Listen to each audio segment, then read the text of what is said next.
scores. Welcome, my guys. It's your boy EK Banks, that original Igbo boy.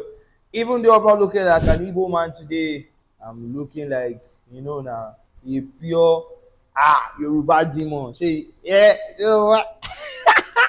So I told you guys. Sorry, I'm so excited because the movie I'm reviewing today is Native. This is like okay, so when we started Flick Scores, I dropped a movie. The first movie I actually reviewed was a Nollywood blockbuster, and yeah, it was wonderful. I hyped this movie so well that everyone was like, "Oh, okay, yeah, the movie did well." So now, since that time, I have not reviewed any Nollywood movie, any. So today, guys, I told you, in my last video, I told you guys that, man, the movie I'm going to, you guys should sit up. You guys have to be prepared. And guys, man, I feel so happy because, looking like a Yoruba boy is giving me that vibe of, Ogbeni, kilo sele. So guys, let's see how well this movie did. Yeah, let's see my review. Let's see my take on it. And also, you guys would like to know the name of the movie I'll be reviewing today. So yeah, so this movie dropped. This movie dropped in August, on the 10th of August 2023, and it was directed by Tope Adebayo and Adebayo Tijani. Runtime 2 hours, 2 hours 14 minutes. That's quite a lot. You'd be like, Nigerian movie, 2 hours. But yeah, man, it was worth it for me, but I'm going to get there too. It had wonderful cast, which I'm not going to, now. I know we tell you now until we get to cast and delivery. So, guys, the movie I'll be reviewing today is Jagun Jagun. You see, I said it well, man. My Yoruba is getting better. So, Jagun Jagun. For those of you that are not Nigerians or you are not a Yoruba person, Jagun Jagun means warrior. Do you get me? It means fighter, warrior. Do you get? So I'm gonna be going straight into the review, but before I go into the review, I would like to give accolades to Nollywood, and not just Nollywood, because this movie was actually a Yoruba movie. So I would like to give I don't know if there's a different section of them. Maybe we have, now we have Epic and we have Yoruba movies, we have Hausa movies, but Femi Adebayo, thumbs up. This movie I'm about to review. Let's just get straight into the review, and I'll be going straight to the storyline so we know exactly what Jagun Jagun is about. You see my costume now, man. That's why I'm like this, because Jagun Jagun is a movie you would watch and you would want to dress like a Yoruba man. So yeah, guys, stick. Okay, so guys, before I go into the storyline, I'm going to read out something for you guys so you guys could get to understand some things. So yeah, now it is hard not to notice a pattern while reflecting on the number of Nigerian films released annually.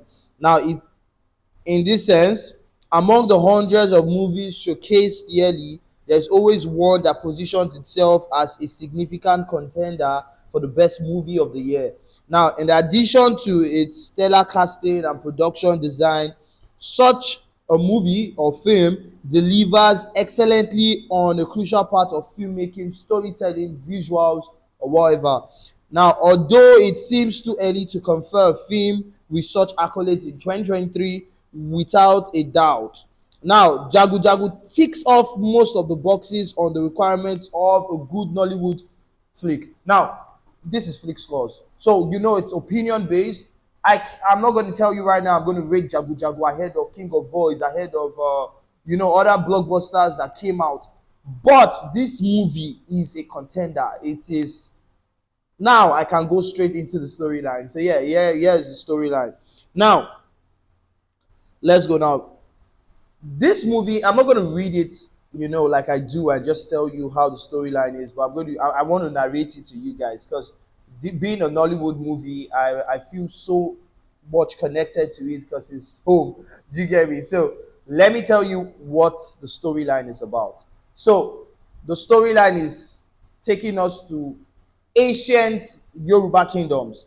Do you get me? Now there is a warlord. Do you know? named Ogundiji. He's fierce. He is just like, let me explain what I felt or what I understand by the movie. He's like a contractor, but like a top warlord, or like, let's just say he's like Achilles in Troy. Now, so kings would actually recruit this guy, or they would actually pay him to come help them take over thrones. Most times in the movie, what I understood, these thrones are not even theirs. Do you get me? So they are just, they just call him to help them take over the throne or help them win wars. Do you get me? He has a group of soldiers, of mercenaries. Do you get, known as Jagun Jagun warriors? His name, he's fierce. He has charms.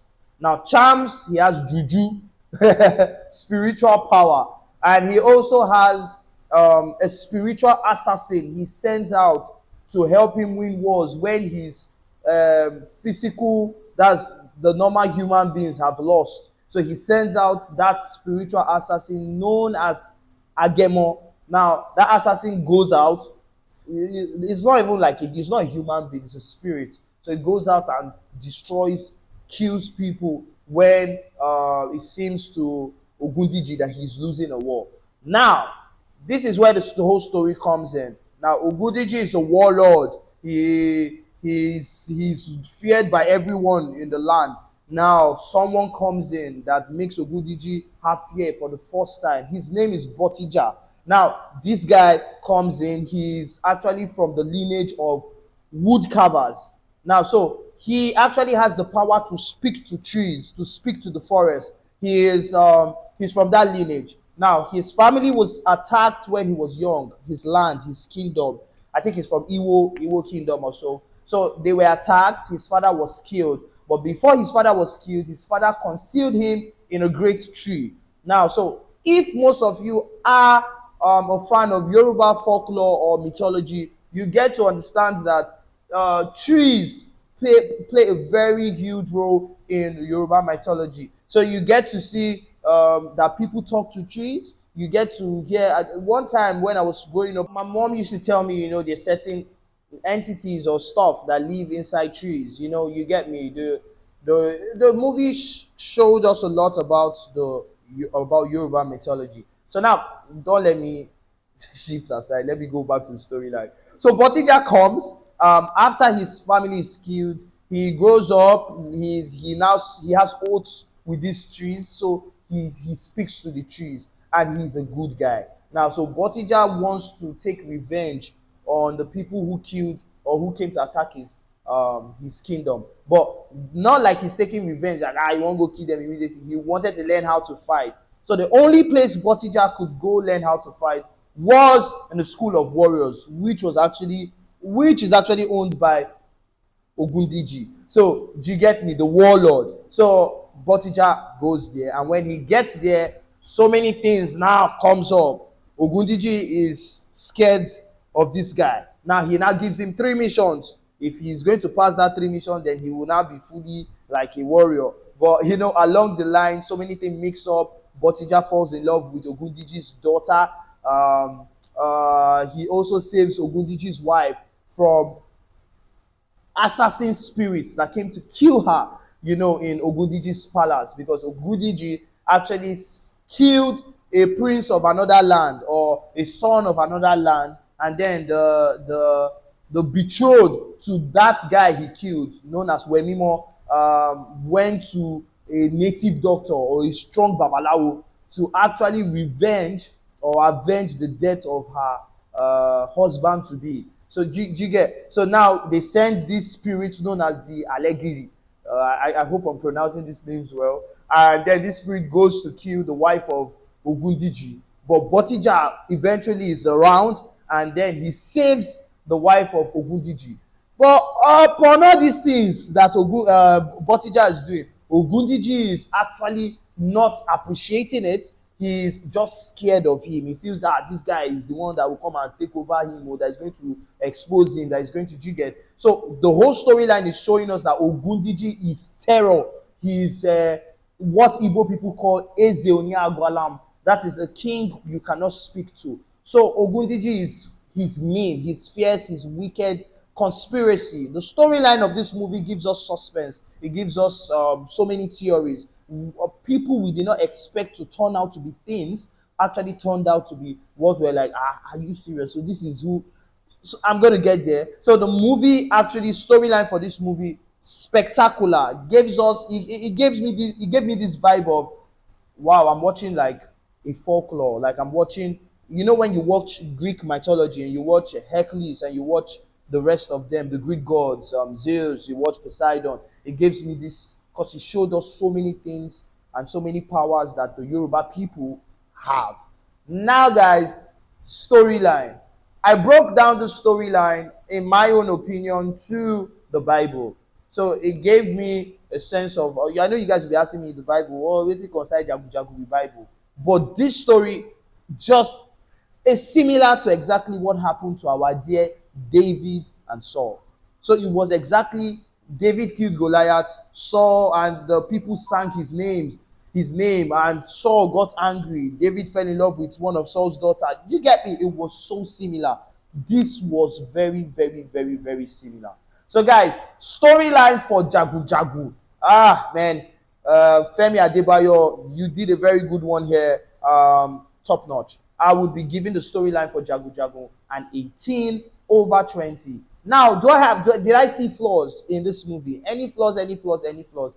No flaws in the storyline. The storyline was nice, but I had flaws in some other areas, but not the storyline. The storyline was precise. There were no fillers. It was direct. They told us exactly, okay, this is what it's about.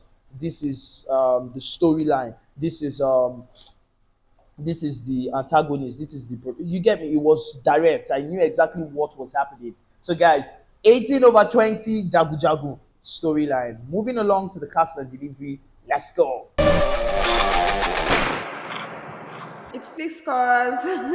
And we have Femi Adebayo as the warlord himself, Ogundiji. See, guys, I'm still going to go to costume and makeup. I did not know this was Femi Adebayo. Bro. See, that guy just they do. See, I don't want to, I don't know how to do it, but he acted this role like someone that was possessed by demons. Like, the charm done too much, bros. The juju was too much, guys.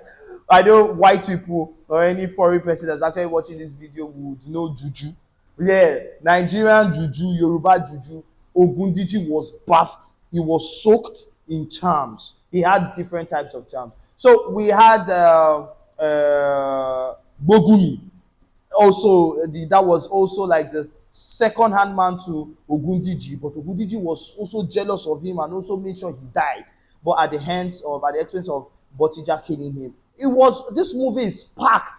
It's not a movie you just watch and be like, it was what you would want to see the next scene. It was so nice. Cast and delivery from these guys were spectacular. We also had the likes of Faithia Balogun. Veteran came back. She acted as the wife, played the role of the wife of Ogundiji, the woman who actually sacrificed her womb for Ogundiji to be a warlord, for him to be where he was, but he never appreciated what she did for him. Instead, he had a kid with his if I say this now, but because it's a review, I'm going to cast it.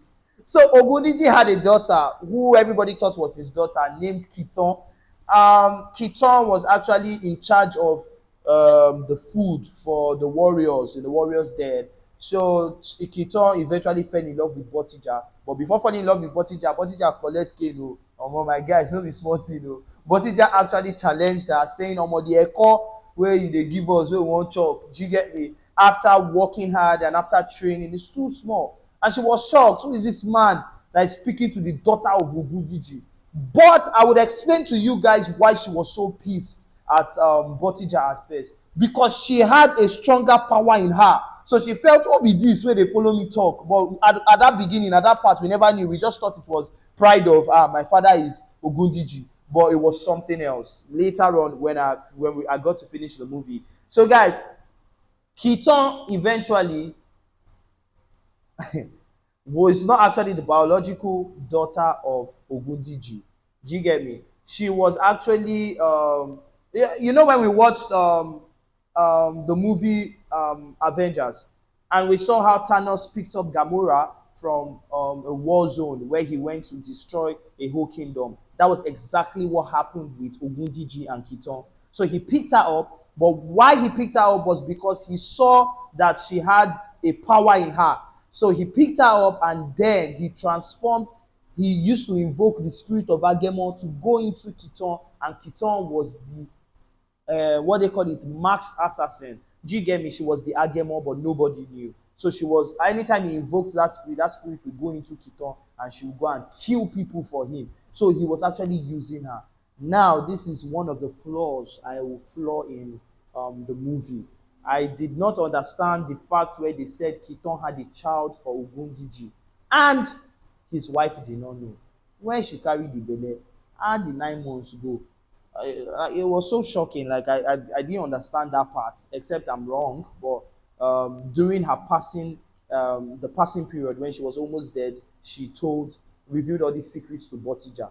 Guys, go watch this. I'm saying too much about this movie. Go and watch it. So, guys, cast and delivery for this movie, a solid 19/20. Moving straight to the visuals. Yeah, so guys, visuals for this movie. For a Yoruba movie, for a Nollywood movie, those visuals, I read something online. I'm going to read it for you guys. And you know, Flip Scores is all about opinion. So I'm going to tell you guys about what this person's opinion about the visuals for this movie was. And I'll give you guys my opinion and tell you what I feel this guy said that is right. Now, the guy said, firstly, the editing and visual effect. Now, although understandably, the Nigerian film industry is slowly incorporating special effects into movies. True. Now, the use of a few in Jagun Jagun comes off as undone. Now, he says, a good example is the first scene where Ogundiji chops off a man's hand, which was actually Odunlade Adekola. One could quickly tell that it was fake as there was a disparity between the hand and the background. 100% correct for this guy. That scene was actually nice. It looked epic, but we could see that it was not top notch. Also, it was not bad. It was manageable. For Nollywood growing, if that was a Hollywood movie and they did that, I would laugh. I would be like, what are you guys doing? But for Nollywood, that was okay. So this guy is actually correct in what he said. Now he says, in terms of editing, the text come under fire. Now, many transitions felt seamless, while a few appeared as cut and join. That part, I do not agree. Now, secondly, what happened to Ogundiji? Now, characters kept referring to Ogundiji as a fearsome and ruthless warlord, but viewers were stripped of the opportunity to witness his fury until the end. It would have been great to watch Ogundiji fight in wars, punishing his enemies ruthlessly. I also do not agree with this. I felt what the writer was actually trying to do, or what they were trying to portray, was to give us suspense. Ogundiji, if you watch this movie, you would be like, Omo, make I just see this guy for battle. Do you get me? And that was what they did. They achieved that. At the beginning, he showed us, there are so many movies. There are so many movies whereas the boss, we no go see and fight until the last stages. He go just they do some small twatwanike. You understand me? Like what he did in the beginning, where he chopped off the hands of Odunlade. What else did you guys want to see? That was epic, man. That was a warlord. That was someone who was strong. Because this guy that he chopped off his hand was fully on charms. So that's to show you a warlord that he was, and also show you how people feared him. I don't know what else you wanted to see, but man, guys, this is Flick Scores, and that is that guy's review. I would love to know who this guy is and try to reach out to him so we can have a collaboration, sit down and talk about a movie. But really, really, really wonderful one from you. So, guys, visuals for this movie, like I told you, the only part I had issues with Jagun Jagun was the part where Ogundiji was actually put inside the coffin. His second test, yeah? His second test, he was to sleep inside the coffin for 7 days. Now, when Ogundiji saw that Gbotija was inside that coffin 3 days, Baba still they talk where, nothing they do. He was so pissed. Then he told them to go throw the coffin into the ocean or river. Now Ogundiji is speaking to the tree. You know, the coffin was made of wood, and you know that scene, the visuals where the coffin was going into the water. No, Mba. Femi Adebayo, whoever was your cinematographer or whoever did that part, no, no, bros, what's up? That was not good at all. Then we also have some few parts. Do you get me? But the scenes, the fight scenes, everything, visuals were cool. And then also I had a problem with the locations. We in this movie they called up to like 7 kingdoms or more than 8 kingdoms. But all these kingdoms they are looking alike. I just see green grass, green grass. They will say Iwo kingdom, like green grass with tea. Egberu kingdom, Digo bro, what's up, man? We're just seeing different, you know, like the same, but they just shifted it a bit. So I felt they used one location to act everything, but still it was good.